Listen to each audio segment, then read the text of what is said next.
Good afternoon. Bob, thank you for that very generous introduction. I want to say thank you for the opportunity to spend a little time with you here today. I'm honored to have the invitation to say a couple of words.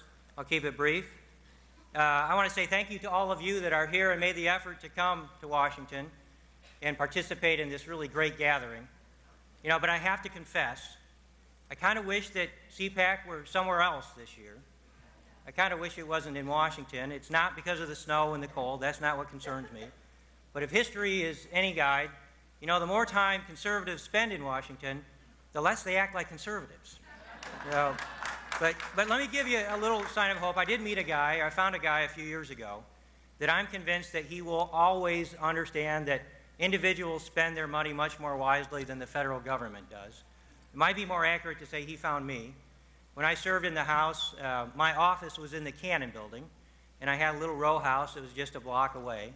I'd work late a lot of nights and walk home, and one night when I was walking home, I turned a corner, and out of nowhere, a masked gunman appeared and stuck a gun right in my ribs, and he said, "Give me your money." Well, I have to admit I was a little bit surprised, a little shocked, and I didn't know what to do.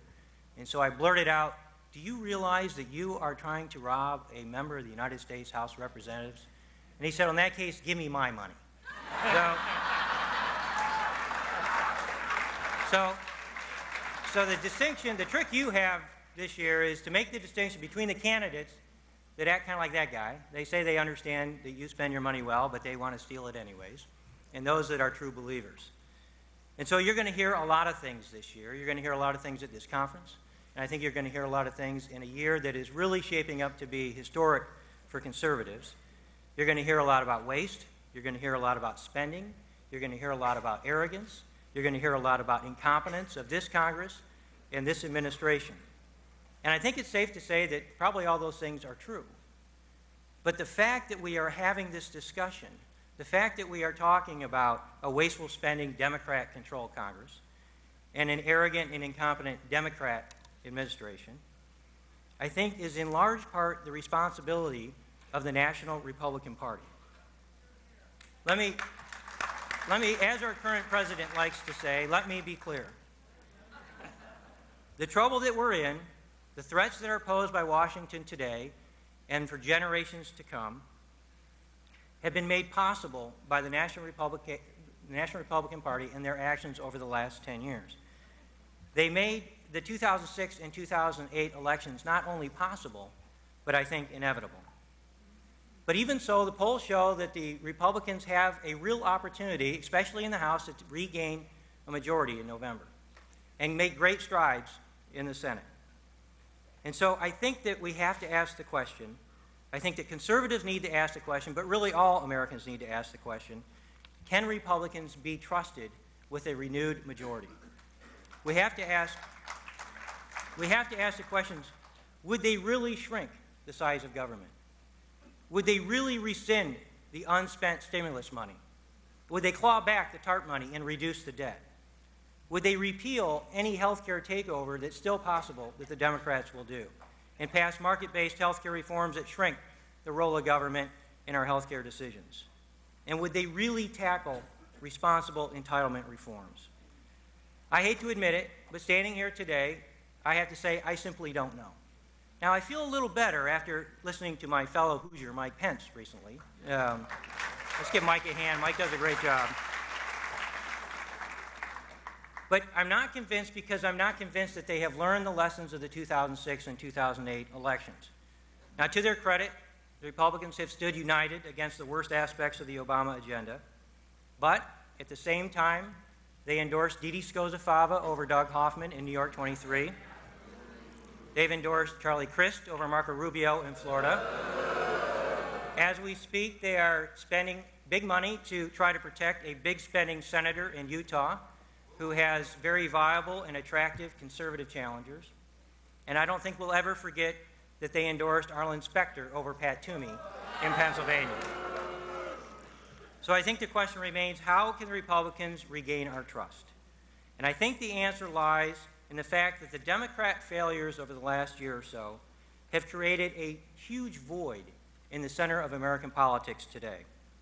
And what the Republicans need to do simply is to return to their conservative roots and fill that void with their best ideas. And they also need to realize that the Democrat failures aren't just presenting a political opportunity, but they are really presenting a policy opportunity where we can offer a concrete agenda for real conservative reforms. If the Republicans simply run as not being Democrats, I think that we will have missed an historic opportunity. Republicans may still win in November, but I think we will still lose. Something's been made clear this year. Something's been made clear by ordinary citizens that have aligned themselves with the Tea Party movement, by others that have simply just showed up at a town hall meeting to express their concern and anger. And what they've highlighted is something that I think has been true throughout our nation's history.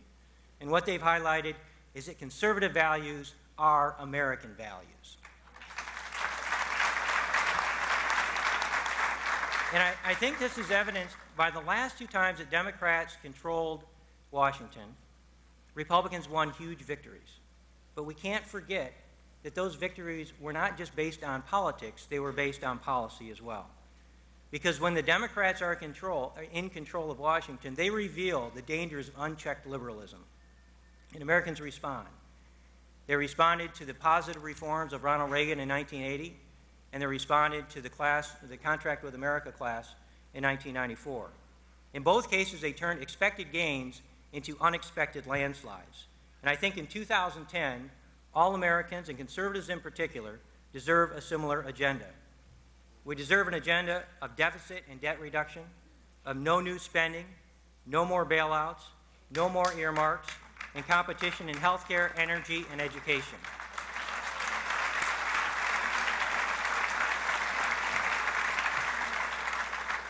If Republicans produce such an agenda, based on serious ideas from serious leaders like Jim DeMint, Tom Coburn, Mike Pence, Jeff Flake, and I think two clearly will be new senators next year, Marco Rubio and Pat Toomey. The Republicans will not only win, I think they will absolutely deserve to win, because an agenda based on limited government, economic freedom, and individual liberty will change the 2010 midterm elections from a referendum on a personally likable president to a substantive choice between his failed policies and our founding principles. So let me just finish by saying once again that I really wish that CPAC was somewhere other than Washington this year. And the reason really I wish that is because every year conservatives come back to Washington. And in a sense, every year conservatives come back to the Republican Party. But I think this year it's high time that the Republicans come back to conservatives. Thank you very much.